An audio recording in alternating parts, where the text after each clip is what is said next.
Good morning and welcome to our journey as we continue the Bible through the year, and today we are doing an introduction to the book of Proverbs.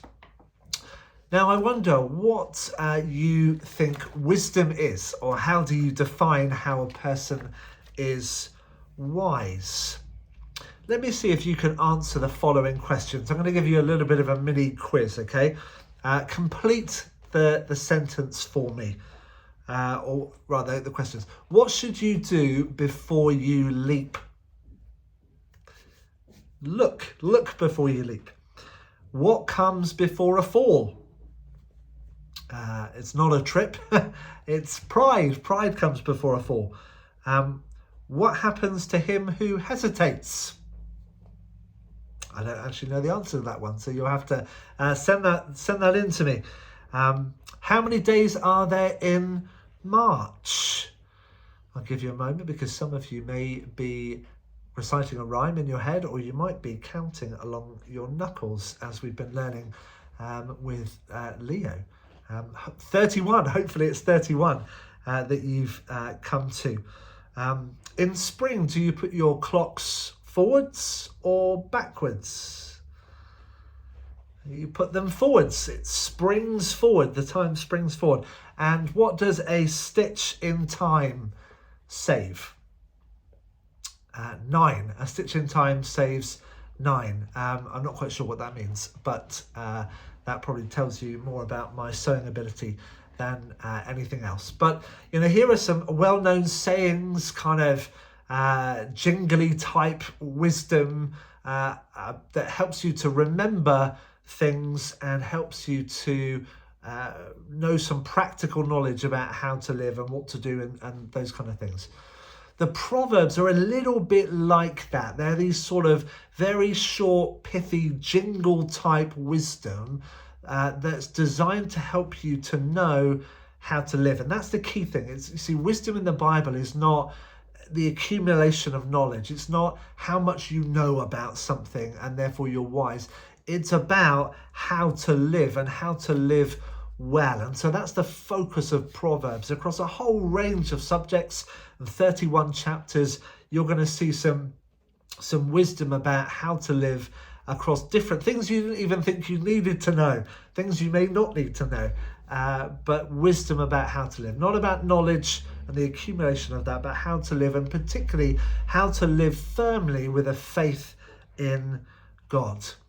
We've been reading these Proverbs as a family together in the evenings and looking at them and reflecting on them as a family, because there are some fantastic things about how relationships work, about how the dynamics of society work, about being a person of good character, about how to treat others, about how to live in community with God and how to trust him in different circumstances and situations. And so there's so much here that you'll be able to reflect upon. And then again, like we did with the Psalms, you might want to jot down particular proverbs that you think, oh wow, that's really good. There's a proverb, and I'll let you send to me the reference for this proverb because I've forgotten it, but I remember the proverb.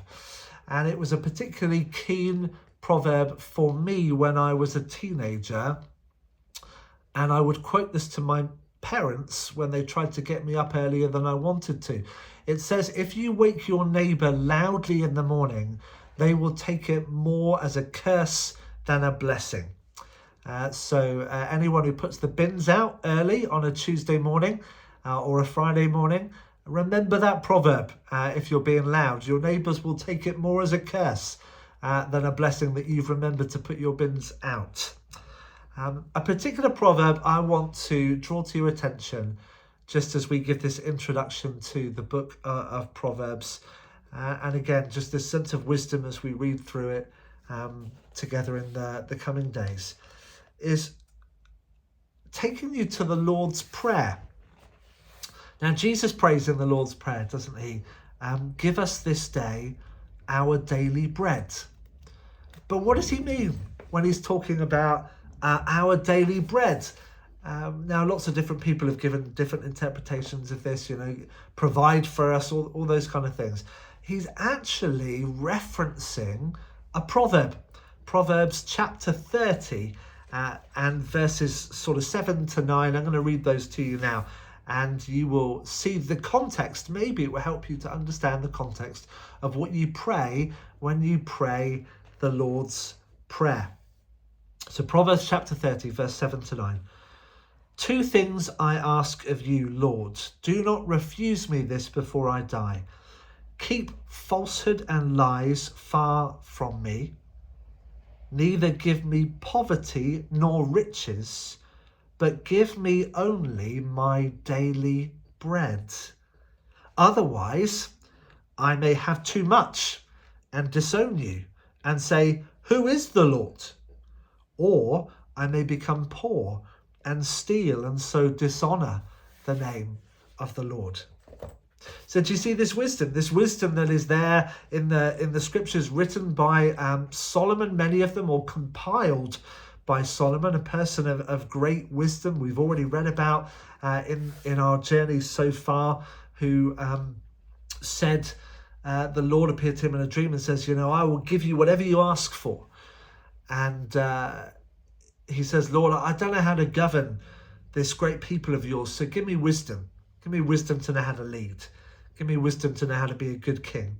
And the Lord blesses him with wisdom, but he also blesses him with power and wealth and all the other things that he didn't ask for. So he's known as a great person of wisdom that drew people from all around, famously the Queen of Sheba coming to sit and hear the wisdom of Solomon. And that phrase, the wisdom of Solomon, is one that we've carried through and we hear. That wisdom carried on and became the foundation of how to live and how to live well for people throughout the generations, including Jesus, who in one of the central prayers, the central prayer of his ministry in terms of teaching his disciples how to pray, teaches them to pray, give us today our daily bread. In other words, don't give us great riches so that we forget who you are. Don't give us poverty so that we end up behaving wrongly or living wrongly. Give us what we need so that we can remain steadfast to who you've called us to be. And that's what we're praying when we pray, give us today our daily bread. So may these proverbs be, as you discover them, maybe some for the very first time, a sense of helping you to live well, and to live well centered in a faith in a God who wants to provide you with life in all its fullness. So may God bless you as you journey through the Proverbs together.